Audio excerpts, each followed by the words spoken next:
Hi, my name's Eva, I'm 19, and I was a victim of Danny Duncan. Before I start this video, I just want to make it clear that this isn't about money or clout or any of those things that people seem to think come with something like this. But what I really want it to be about is, I know that Danny's hurt a lot of people, and if me coming out can make them feel safer coming out, or if even this can prevent the same thing or something similar from happening to someone else, that's enough for me. If I have to take the heat for that, then I will. But now that I've gotten that out of the way, let's get into why I'm here.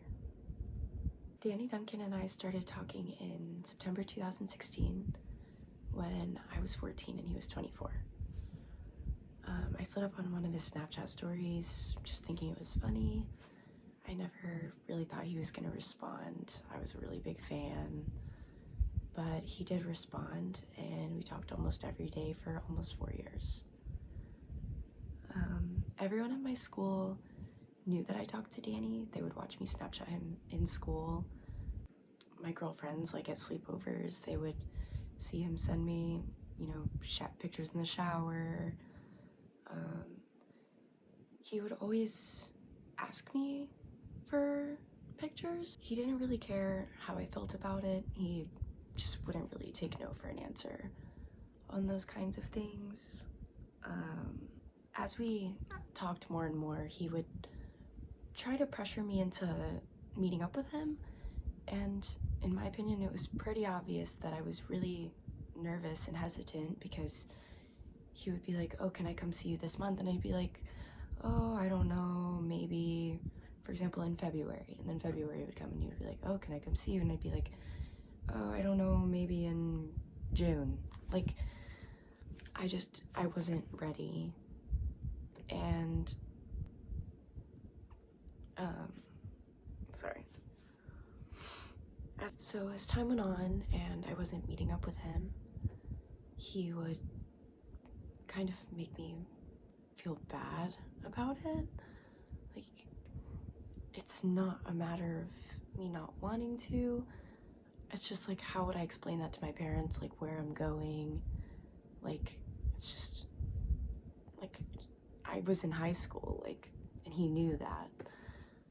But as time went on, he would just tell me, "Oh, I don't think you like me, I don't think you really like me."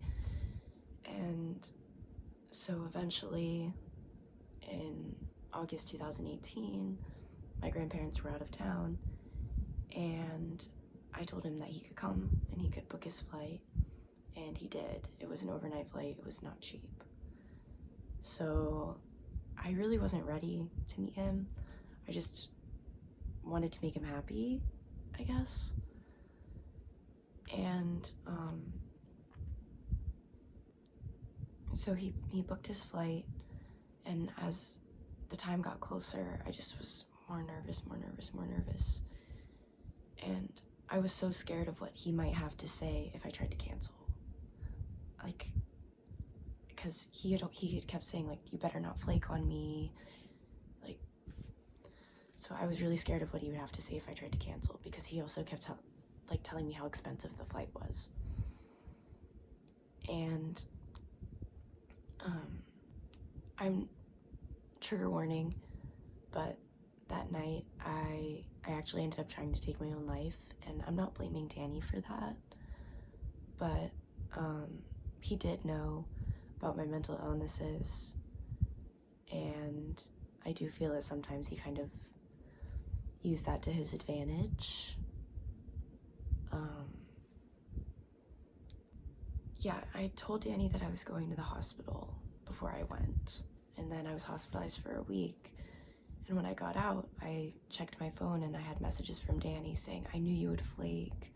Like, instead of asking if I was okay, granted, he didn't know what happened, but he did know I was in the hospital and that it was bad.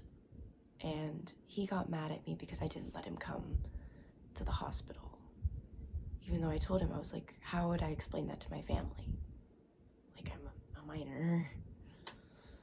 And he was just mad at me when I got out of the hospital, basically. So after that, he still wanted to meet up with me. We continued to talk. And then in January 2019, I finally got tired of him calling me a flake, and I had him book another flight, and that time we actually met up. Things were weird. Like, he wouldn't let me really go on my phone, I guess because he didn't want me taking pictures, because he didn't want people knowing he was with me because of my age, I'm assuming. One thing I vividly remember was he asked me for my ID at one point, and I just laughed, and I was like, I don't have one. And he was like, how old are you again? And I told him I was 16. And then after that, we had sex, and that was the only time I ever saw Danny in person, because he wanted to see me after that. He kept pressuring me to see me again, but I really was just tired of him calling me a flake and saying I didn't care, and I just wanted to make him happy. In September 2019, he was on tour, and I wanted to go, and I wanted to bring a friend. And at first he was down with it. He was like, yeah, I'll just get you into the show, like, don't worry about a ticket. But then last minute, he changed his mind. He was like, I don't want anyone to see me near you. Like, I don't want people to know. And he would constantly tell me, like, oh, like, you can't tell anyone. Like, you could ruin my career. Like, you could get me put in jail. And so, like, part of me didn't want to come out because I felt guilty because, I'm doing kind of exactly what he was scared I was going to do. But now that I'm older, I realized that he was scared I was going to do that because what he was doing was wrong. So, but yeah, in September 2019, he was on tour. He changed his mind last minute, and one of my friends had already bought meet and greet tickets, and I needed money at the time because of, like, family issues, and he did help me with that. I don't even want to thank him for that, because I feel like he probably gave me the money just kind of to keep me quiet. But he did help me out, but keep in mind, he didn't want me to go to this show. So I wasn't allowed to go to the show, but he wanted me to meet up with him after, but it was still pretty far from where I live, and I didn't drive, so I didn't really know how I was going to get there, especially if he wasn't going to let me get into the show. Like, I'm not going to go with my friend if there's nowhere for me to go. And so my friend goes to the show, and he had meet and greet. So when he did meet and greet, he mentioned to Danny, oh, like, I know, my friend Eva, she's a huge fan, yada yada.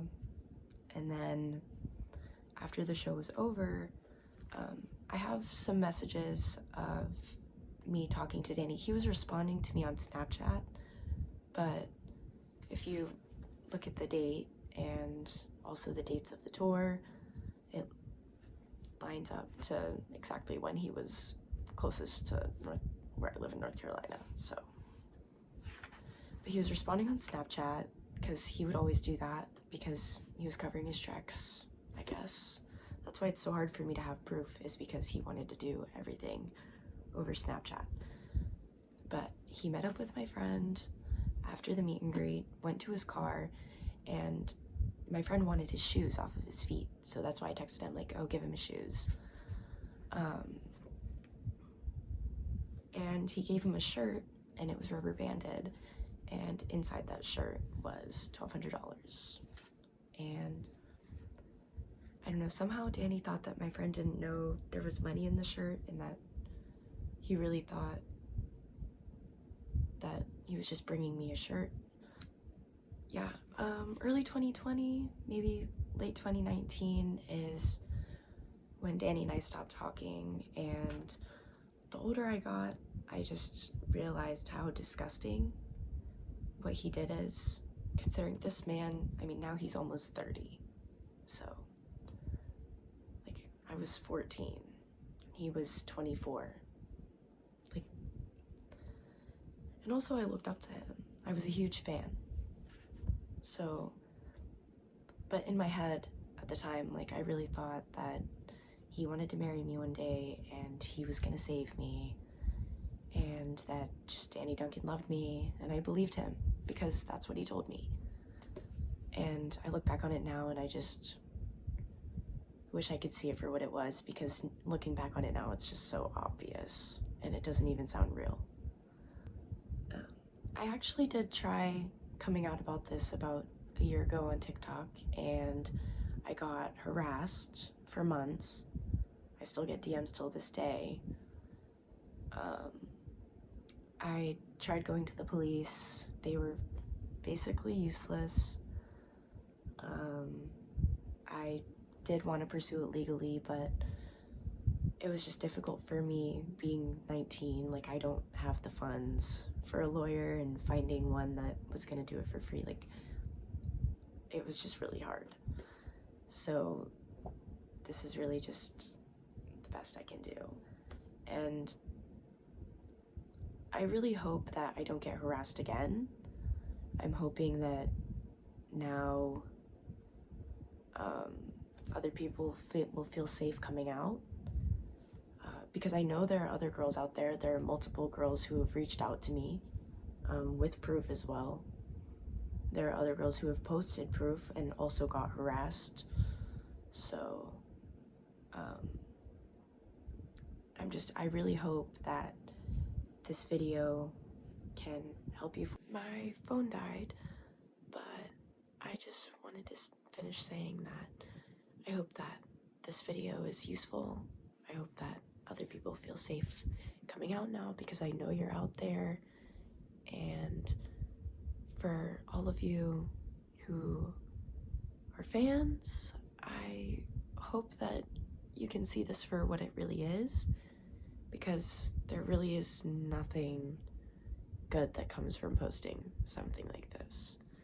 And I know it's hard when you look up to someone like that, because I looked up to him too. So I really hope you guys can look at it logically and find it in your hearts to see that he is genuinely just a terrible person, and we don't need him out there hurting more people.